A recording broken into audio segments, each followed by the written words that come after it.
How do we feel about like this like private school kid look? I feel very like if the Raven boys were, you know, chunky. Hey y'all, it's Brody, and today I am here to do the A to Z Queer Lit recommendations tag video. I don't know what to call it. I saw this for the first time on George Lester's channel years ago, back when I was like just a watcher, and I told myself I always wanted to do this. I would do it one day when I started a channel, so here we are. Basically, what we're gonna do, we're gonna do rapid fire recommendations. I'm not gonna get into like spoilers or anything with these books. We have so many, one for each letter of the alphabet, and yeah, I'm gonna recommend you some books. I do want to say these are not the only queer books I know, obviously. I know hundreds of them. This is not an end-all, be-all recommendations. Some of these books I enjoyed vastly more than others. Some of these books I gave 2 stars, but I can still find things to recommend about them. Some of these are my favorite books of all time. Some of these books are possible unhauls for me. A is for Johnny Appleseed by Joshua Whitehead. This book follows a two-spirit, indigiqueer Native American boy who sells himself online as a cyber sex worker who is trying to raise enough money to go home to the reservation for his stepfather's funeral. B is for Two Boys Kissing by David Levithan. This is a very short book, but it packs a punch. It follows several narrative storylines of queer boys and kissing. C is for The Lost Coast by Amy Rose Capetta. This book follows a girl who has just moved to California and discovers a coven of queer witches and their quest to find their missing friend. D is for Eyes Bottled Dark with a Mouthful of Flowers by Jake Skeets. This is a poetry collection through a queer indigenous perspective, and it's a really beautifully written. E is for Everything Leads to You by Nina LaCour. This follows a girl named Emmy and her friend Charlotte who are working in the film industry and discover that one of their favorite Hollywood Western stars has a secret granddaughter and their quest to find her. F is for Fried Green Tomatoes at the Whistle Stop Cafe by Flanny Flagg. There's lots of F's in there. This is a historical fiction novel that is essentially a queer coming-of-age story. This is essentially a coming-of-age novel retold through the lens of an old woman reminiscing on her childhood as she is, coming up in racist, homophobic Alabama town. G is for The Devouring Grey by Christine Lynn Herman. It follows a girl who moves back to her mother's hometown, and she learns that she is descended of one of the 4 founders, and they have to figure out what is killing the townspeople. Also, basically every character in this book is bisexual. H is for A Hot Dog Girl by Jennifer Dugan. Lou is working once again at her favorite theme park, Magic Castle Playland, this time as a dancing hot dog. So she decides that in order to catch the attention of the cute pirate diver boy Nick, who has a girlfriend already, she and her best friend are going to fake date. I is for Into the Drowning Deep by Mira Grant. This is a science fiction oceanic horror novel about a team of marine biologists and other scientists who go to the Marianas Trench to see if they can discover what killed a past expedition. Plot twist, it's killer mermaids. If you're looking for queer sci-fi, get on it. J is for Jack of Hearts and Other Parts by Elsie Rosen.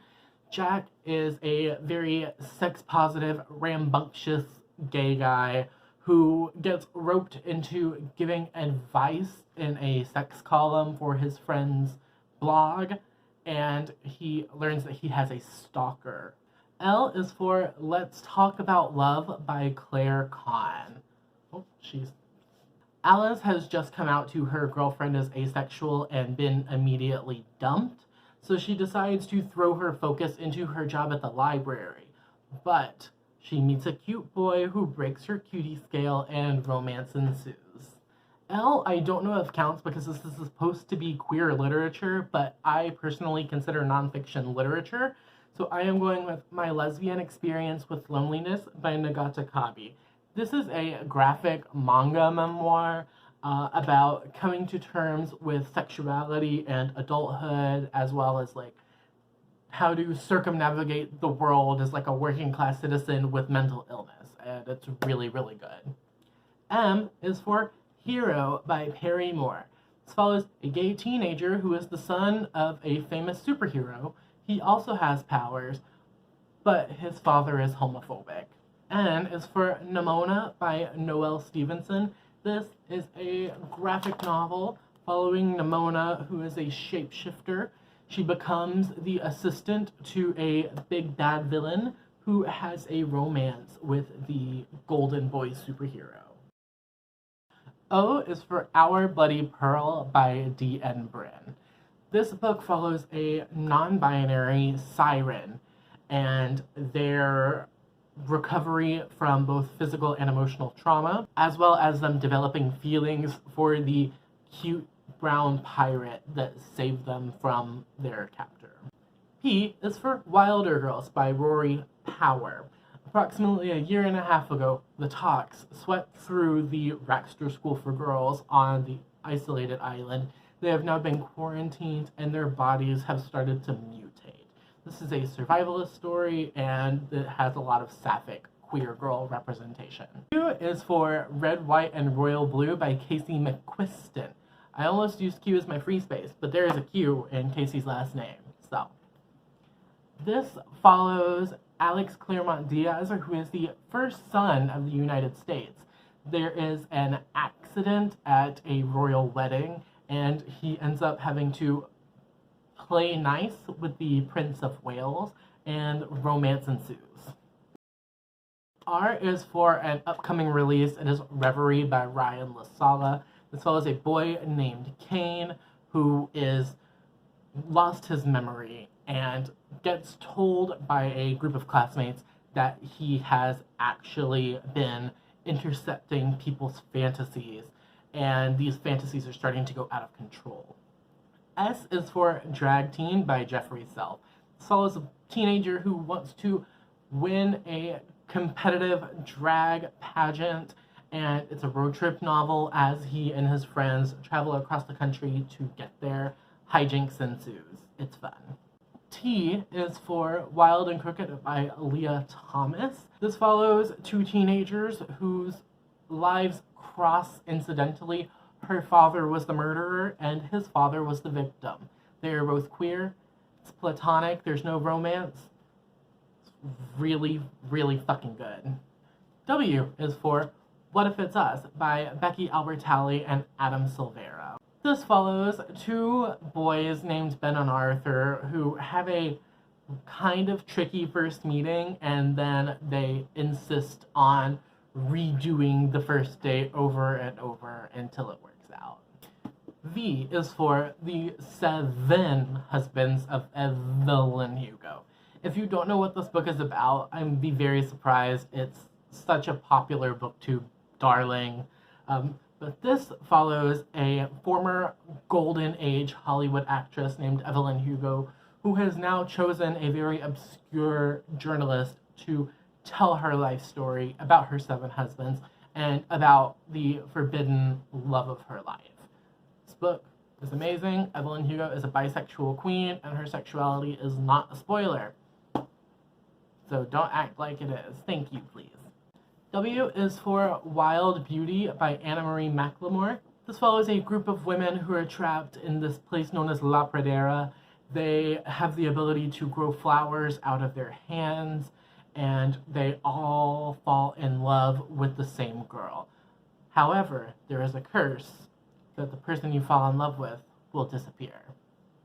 X was another one I thought was going to have to be a free space, but thankfully, I have a new favorite book, and that is Mooncakes by Suzanne Walker and Wendy Zhu. This follows a teenage witch named Nova who follows a white wolf into the forest one night and discovers that her childhood crush Tam is actually a werewolf.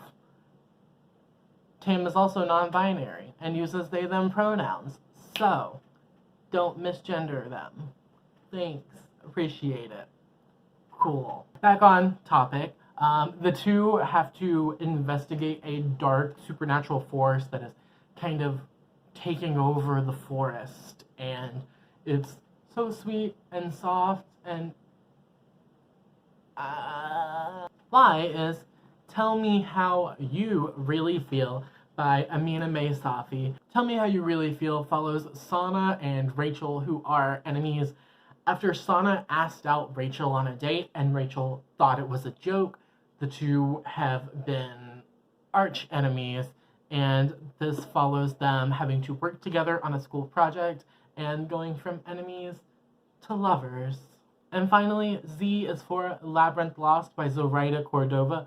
This book is got a bisexual Latinx protagonist. It is a sort of Alice in Wonderland inspired thing where the main character has an incident with a spell at her death day party. Her entire family goes missing, and she has to travel to this other world to find them. So I've decided, since this is the first of my A to Z recommendations, because I will definitely be doing another one of these after I have compiled another list, I want to throw in one book for my queer TBR, and hopefully by the time I do another video, I will be able to include that book in the recommendations.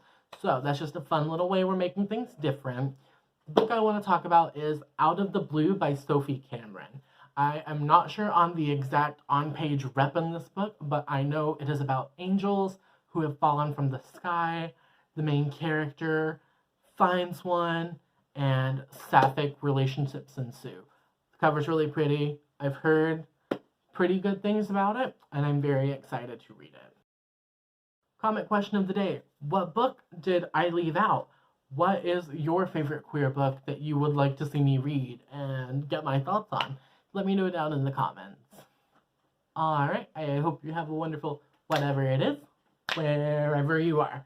I will see you next time for another video. And that's all. Okay, bye!